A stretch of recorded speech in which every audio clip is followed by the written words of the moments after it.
క్రీస్తునందు ప్రియమైన ప్రేమధార టీవీ వీక్షకులకు మన ప్రభువును రక్షకుడైన యేసుక్రీస్తు శ్రేష్టమైన నామంలో శుభములు తెలియజేస్తూ నేటి పాఠానికి స్వాగతం పలుకుచున్నాం.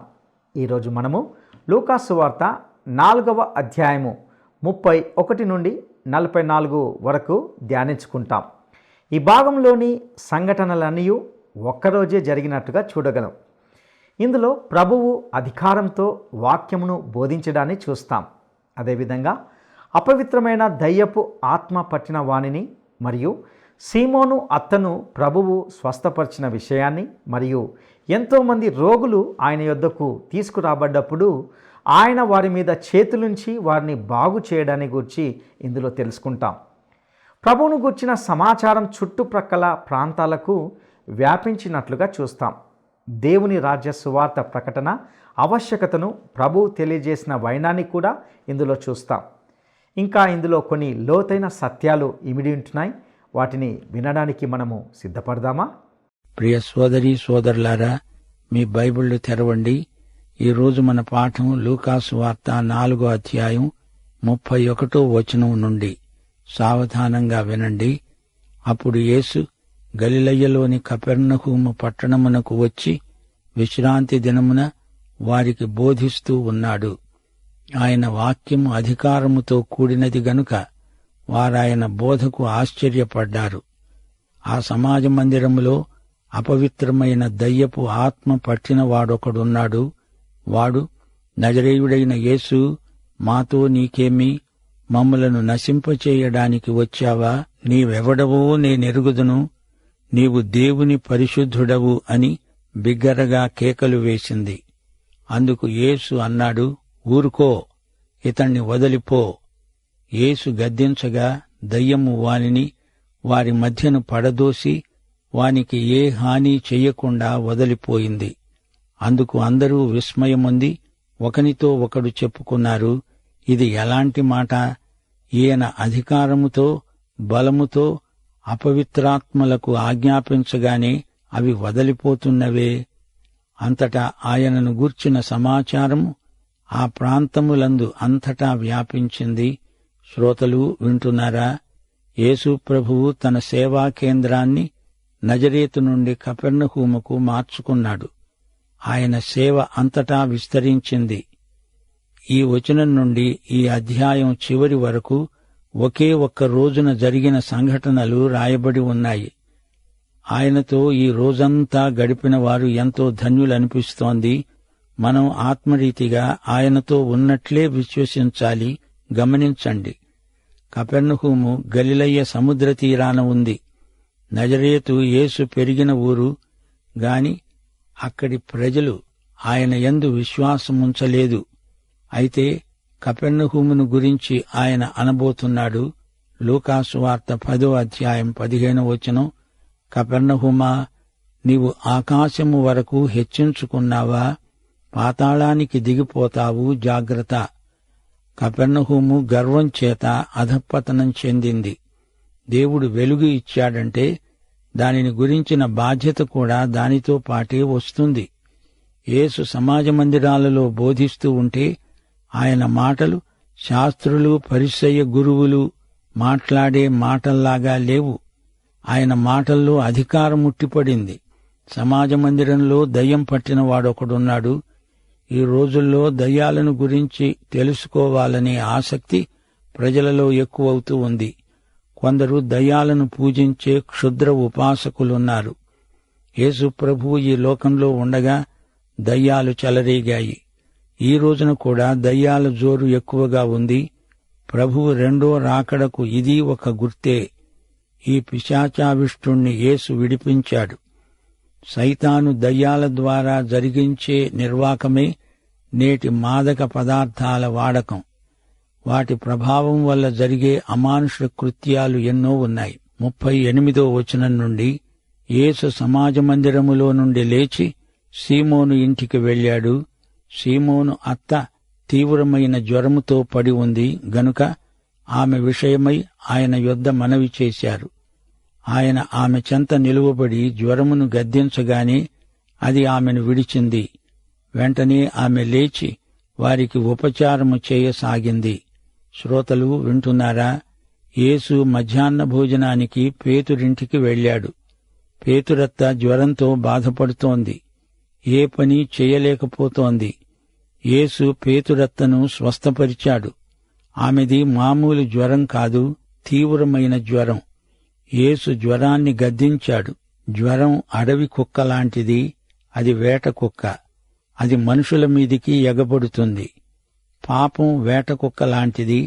రాను రాను అది పిచ్చి కుక్క అవుతుంది. లూకా వైద్య భాషలో యేసు అద్భుతాలను వర్ణిస్తున్నాడు. జ్వరమనే కుక్కను గద్దించాడు. అది ఆమెను విడిచింది. పేతురత్త స్వస్థపడినదై లేచి చక్కగా ఉపచారం చేసింది. యేసు ప్రభు స్వస్థపరిచినప్పుడు అది క్రమేణా వచ్చేది కాదు, అప్పటికప్పుడే వస్తుంది. అది యేసు స్వయంగా చేసిన అద్భుత క్రియ. స్వస్థత ఎలా జరిగినా దైవికమే. ఏ విధానంలోనైనా ఆయన స్వస్థపరచగలడు. ఒక ప్రత్యేక విధానానికి యేసు స్వస్థత క్రియను పరిమితం చెయ్యలేము. వైద్యుడైన లూకా ఇదే సంగతిని వ్యక్తం చేయగోరుతున్నాడు. స్వస్థపరిచేవాడు ప్రభువే. ఎలా స్వస్థపరచాలో అది ఆయన ఇష్టం, ఆయన చిత్తం.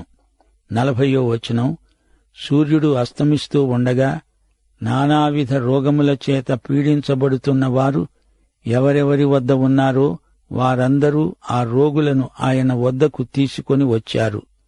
అప్పుడాయన వారిలో ప్రతివాని మీద చేతులుంచి వారిని స్వస్థపరిచాడు. ఇంతేకాక దయ్యములు కేకలు వేస్తూ అన్నాయి, నీవు దేవుని కుమారుడవు. దయ్యాలు అనేకులను వదిలిపోయాయి. ఆయన క్రీస్తు అని వాటికి తెలిసిపోయింది. గనుక ఆయన వాటిని గద్దించి వాటిని మాట్లాడనివ్వలేదు.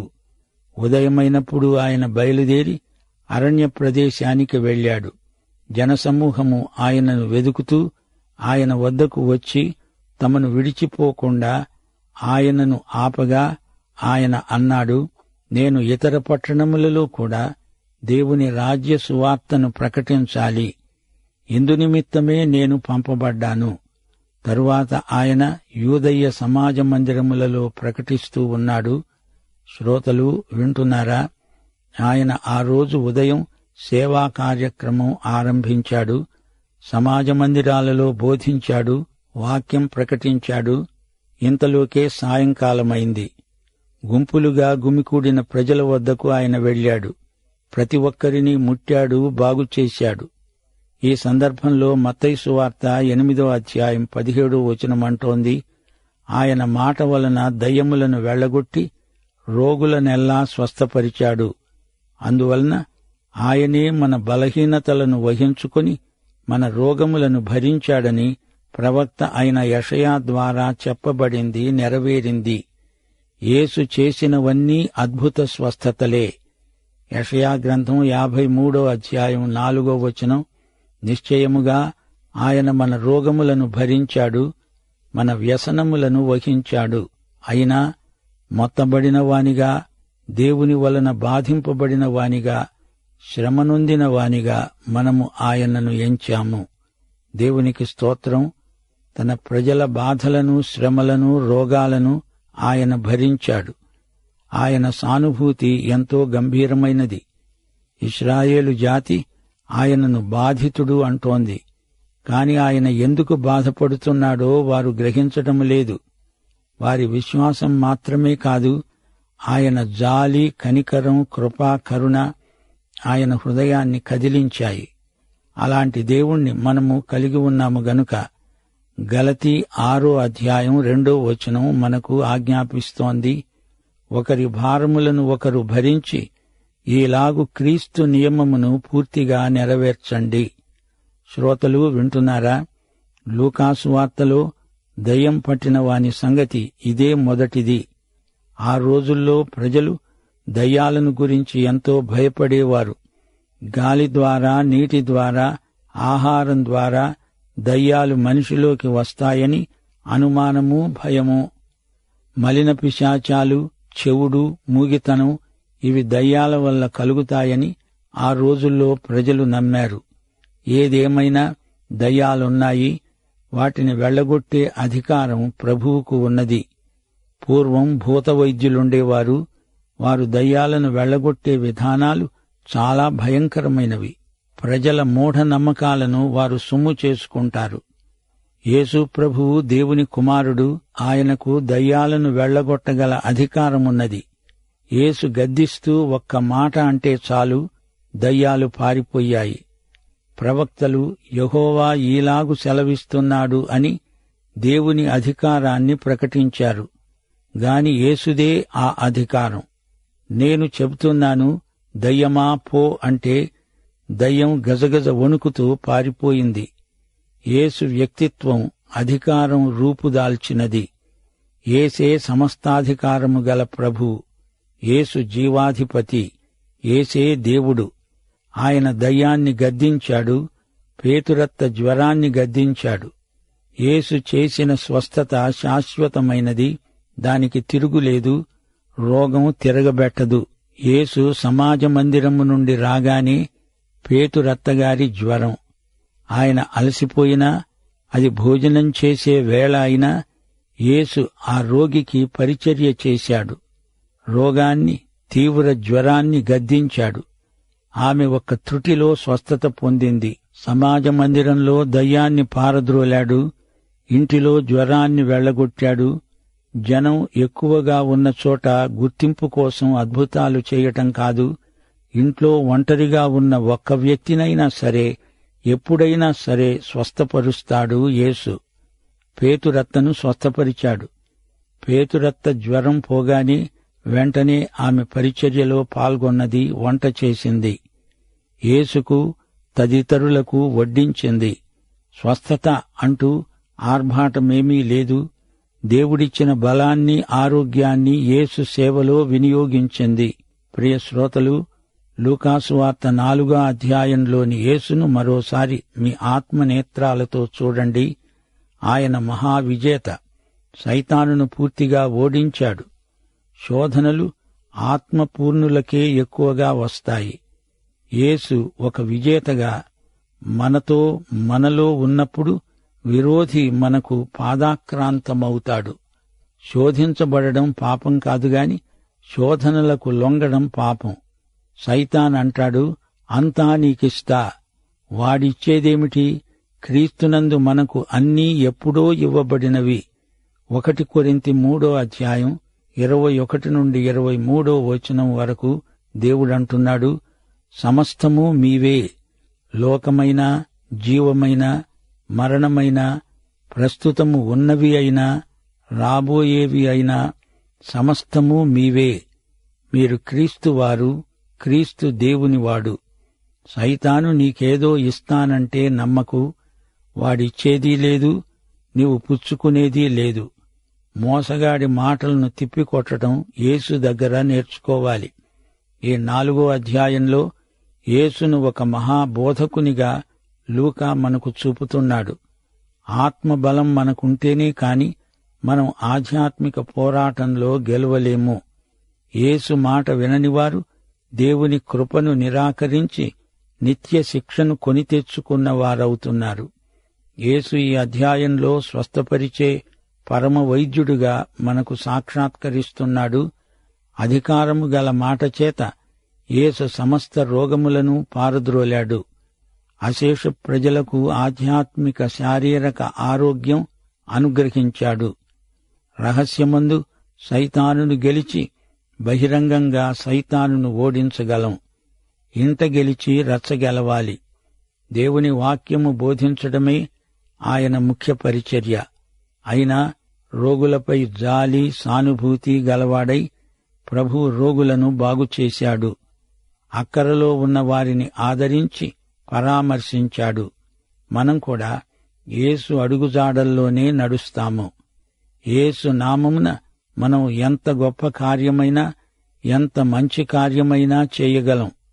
శ్రోతలు జ్ఞాపకముంచుకోండి, యేసు 40 రోజులు ఉపవాస ప్రార్థనలో ఉన్నాడు. ఆదికాండం 7వ అధ్యాయం 4వ వచనం. నోవహు కాలంలో జలప్రళయం 40 రోజులు. నిర్గమకాండం 24వ అధ్యాయం 18వ వచనం. మోషే కొండ మీద 40 రోజులు ఉపవాసమున్నాడు. మొదటి రాజులు 19వ అధ్యాయం 8వ వచనం. ఏలియా 40 రాత్రింబగళ్లు ప్రయాణం చేసి హోరేబుకు నడిచి వెళ్లి అక్కడ ఒక గుహలో దాక్కున్నాడు. యోనా గ్రంథం 3వ అధ్యాయం 4వ వచనం. యోనా తీర్పు ప్రకటిస్తూ అన్నాడు, ఇక 40 దినాలకు నీనెవె పట్టణము నాశనమవుతుంది. ఇశ్రాయేలీయులు ఈజిప్టును విడిచిన తరువాత 40 సంవత్సరాలు అరణ్యయాత్ర చేశారు. యేసు ప్రభువు సైతాను అస్త్రాలకు మహాస్త్రాలను సంధించాడు. యేసు ప్రభువు ద్వితీయోపదేశకాండం 6, 8 అధ్యాయాలలోని వచన బాణాలను సైతాను మీదికి విసిరాడు. యేసు మనసులో గతంలోని ఇశ్రాయేలు అరణ్య ప్రయాణం ఉంది. అరణ్యంలో దేవుడు ఇశ్రాయేలీయులకు మన్నా ఆహారం పెట్టాడు. గాని యేసు అరణ్యంలో ఏమీ తినకుండా ఉపవాసమున్నాడు. దేవుని వాక్యమే మనల్ని బ్రతికిస్తుంది. యేసు సైతాను ఒత్తిడికి లొంగలేదు. దేవుని ఆరాధనమే దేవుని బిడ్డల ధనం. మహిమకు అర్హుడు యేసే. సైతానును ఘనపరిచే ఆలోచనే నశించాలి. యేసు శిలువ మరణం పొందాక గాని మహిమపరచబడడు. సైతాను యేసును ఎలాగైనా శిలువ వేతకు ముందుగా చనిపోయేటట్లు చెయ్యాలని చూచాడు. యేసు సేవా కార్యక్రమాన్ని, అందలి కాల నిర్ణయాన్ని తారుమారు చెయ్యాలని సైతాను విఫల ప్రయత్నం చేశాడు. యేసు ఎప్పుడు, ఎక్కడ, ఎలా చనిపోవాలో తండ్రి ఎప్పుడో నిర్ణయించాడు.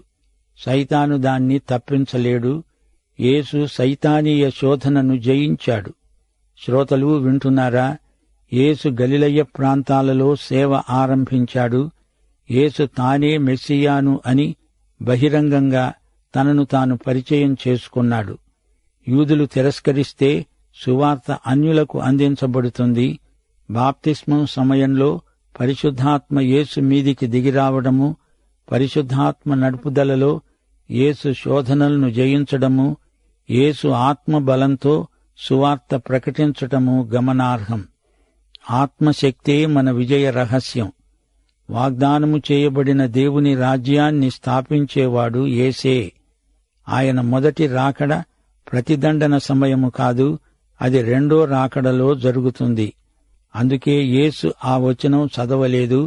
హితవత్సరాన్ని అనగా రాజ్య సంస్థాపన కాలాన్ని యేసు ప్రకటించాడు. యేసు మాటలు కృపాసహితమైనవి. కొందరు యేసు అధికారాన్ని సవాలు చేశారు.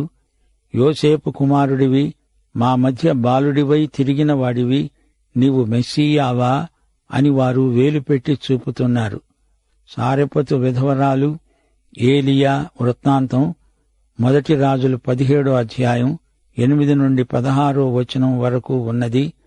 ప్రభువు దీన్ని వారికి జ్ఞాపకం చేశాడు. అలాగే ఎలీషా, సిరియావాడైన నయమాను ఉదంతం 2 రాజులు 5వ అధ్యాయం 1 నుండి 19వ వచనం వరకు ఉంది. అది కూడా ప్రభువు వారికి గుర్తు చేశాడు. యూదులు నిరాకరిస్తే అన్యులు అంగీకరిస్తారు. నష్టపోయేది ప్రభువు కాదు, యూదులే.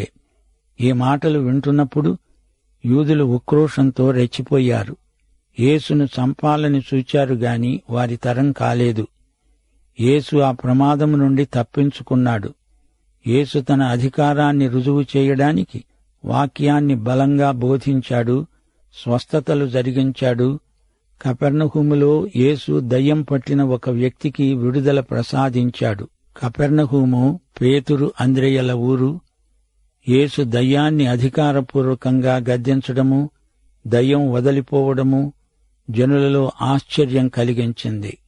యేసు ప్రబోధాలు వారి హృదయాలలో గొప్ప సంచలనం కలిగించాయి. దయ్యం యేసును గుర్తించింది. దయ్యం యేసును నజరేయుడైన యేసు అని సంబోధించింది.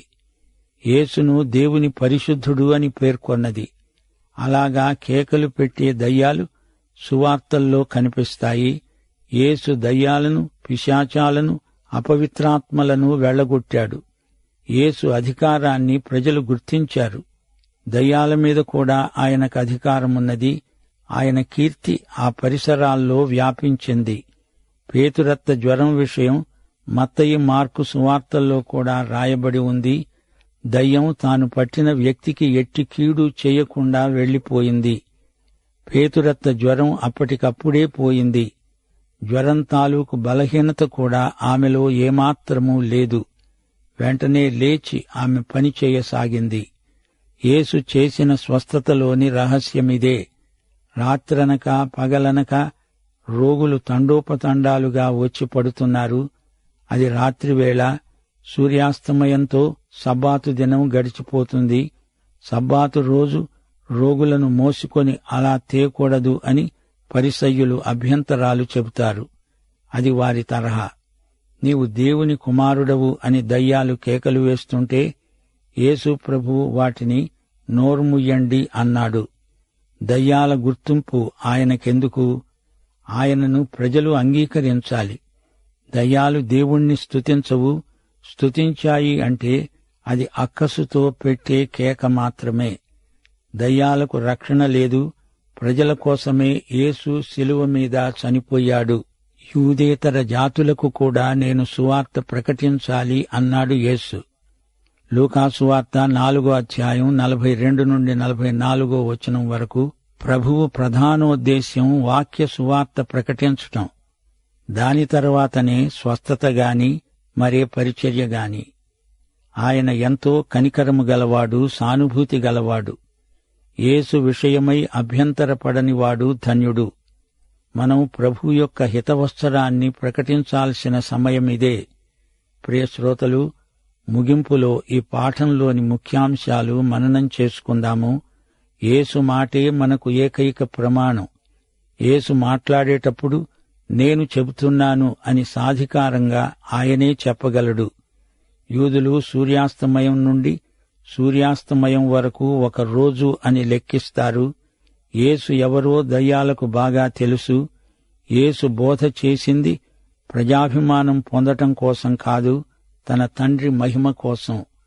నజరేతు, కపెర్నహూముల్లో తనను అంగీకరించని ప్రజలకు ప్రభు సారెపతు, సిరియా ప్రాంతాలను జ్ఞాపకం చేశాడు. అవి అన్య ప్రాంతాలు. ఏలియా, ఎలీషా పనిచేసిన ప్రాంతాలు. ఏలియా సారెపతు విధవరాలిని ఎలా ఆదుకున్నాడో, ఎలీషా నయమాను స్వస్థతకు ఎలా సాధనమయ్యాడో ప్రభువు వారికి చరిత్రలో నుండి పాఠం చెప్పాడు. యేసు చేస్తున్న అద్భుతాలు విశ్వాసులను బలపరచటానికి, అంతేకాని అల్పవిశ్వాసులను తృప్తిపరచడానికి, మెప్పించడానికి కాదు. సోదరీ సోదరులారా, ప్రియ శ్రోతలారా, వింటున్నారా? నజరేతులో యేసు ప్రకటించిన సువార్త ప్రణాళికను మరచిపోకండి. ప్రభు ఆత్మ నా మీద ఉన్నది. సువార్త ప్రకటనార్థమై ప్రభువు నన్ను అభిషేకించాడు. ప్రభు హితవత్సరము ప్రకటిస్తాను. పాఠం ఇంతటితో సమాప్తం. దైవాశీస్సులు. ఆమేన్. ప్రియులారా, ఇంతవరకు విన్న సందేశాలు మిమ్మల్ని ఎంతో బలపరిచాయని నమ్ముచున్నాం. ఇందులో ప్రభువు అధికారంతో వాక్యమును బోధించడాన్ని, తద్వారా యేసును ఒక మహాబోధకునిగా చూశాం. అదేవిధంగా యేసు పరమ వైద్యుడిగా ఉన్నాడని, ఆయన శారీరక ఆధ్యాత్మిక స్వస్థతను అనుగ్రహిస్తాడని కూడా విన్నాం. ఎంతోమంది రోగులు ఆయన యొద్దకు తీసుకురాబడ్డప్పుడు ఆయన వారి మీద చేతులుంచి వారిని బాగు చేయడానికి గురించి ఇందులో విన్నాం. యేసు ప్రభు యొక్క సానుభూతి ఎంతో గంభీరమైనది. ప్రజల యొక్క విశ్వాసం మాత్రమే కాదు, ఆయన యొక్క జాలి, కృప, కనికరము ఆయనను ఎంతో కదిలించింది. దయ్యములను వెళ్ళగొట్టే అధికారము ప్రభువుకే ఉన్నది. ఆయన దేవుని కుమారుడు. యేసు ఇచ్చే స్వస్థత శాశ్వతమైనది, దానికి తిరుగులేదు. యేసు అన్ని సమయాలలో, అన్ని స్థలములలో పరిశుద్ధాత్మ చేత నడిపించబడ్డాడు. ఆత్మశక్తియే మన విజయ రహస్యం అని గ్రహించాలి. ఆత్మ బలము ఉంటేనే కానీ మనము ఆధ్యాత్మిక పోరాటంలో గెలవలేము. యేసు మాటలు కృపాసహితమైనవి. ఆయన తన అధికారంను రుజువు చేయుటకు వాక్యమును బలముగా బోధించాడు. అనేకులను స్వస్థపరిచాడు. యేసు ప్రబోధాలు ప్రజల హృదయాల్లో గొప్ప సంచలనం కలిగించాయి. ప్రియ సహోదరుడా, సహోదరి, ఒక సత్యం ఏమిటంటే యేసు ప్రభు యొక్క ప్రధాన ఉద్దేశము వాక్యమును ప్రకటించుట, దాని తర్వాతే స్వస్థత. యేసు మాటే అనగా ఆయన వాక్యమే మనకు ప్రమాణం. ఆయన మాట అధికారపూర్వకమైన మాట. యేసు చేసిన అద్భుతాలు విశ్వాసులను బలపరచుటకే తప్ప అల్ప విశ్వాసులను తృప్తిపరచుటకు కానీ మెప్పించుటకు కాదు. బీదలకు అనగా ఆధ్యాత్మికంగా పేదరికంలో పాపంలో ఉన్నవారికి సువార్త ప్రకటించుటకే ప్రభువు ఈ లోకానికి వచ్చాడు. ఇట్టి రక్షణ సువార్తను విని దానికి లోబడ్డానికి ప్రభువు మీకు సహాయం చేయనుగాక. దైవాశీస్సులు.